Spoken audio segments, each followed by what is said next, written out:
Jangan bawa versi lemah kau lagi. Jangan bawa versi lemah kau masuk 2026. Hujung bulan duit habis, tapi masa kau sebenarnya habis dulu. Kawan sebaya dah mula beli rumah, sedangkan kau masih sibuk reset azam setiap Isnin. Kau rasa kau sibuk, tapi sebenarnya kau cuma penat bergerak tanpa arah. Kalau kena, tekan follow dulu. Aku post setiap 12.30. Dengar sini baik-baik.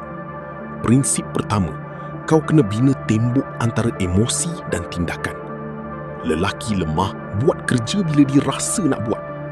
Lelaki kuat buat kerja walaupun hati dia tengah hancur. Jangan tunggu semangat, sebab semangat itu penipu yang paling besar.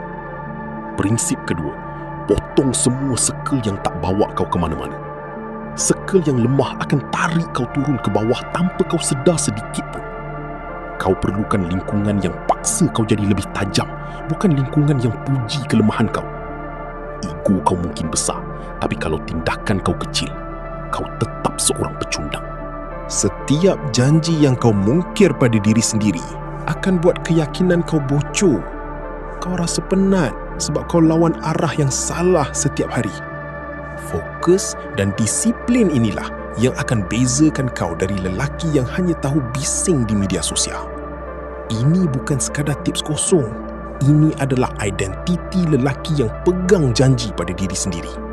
Standard tinggi bukan bermaksud kau sombong. Itu tandanya kau ada hormat pada diri sendiri. Ada 3 lagi rahsia besar untuk kau tukar sistem hidup kau secara total dalam masa singkat. 2 minit video ini tak akan pernah cukup. Blueprint penuh dan langkah seterusnya ada dalam Circle Champions. Sambung di dalam. Luar ni cukup untuk buat kau sedar saja.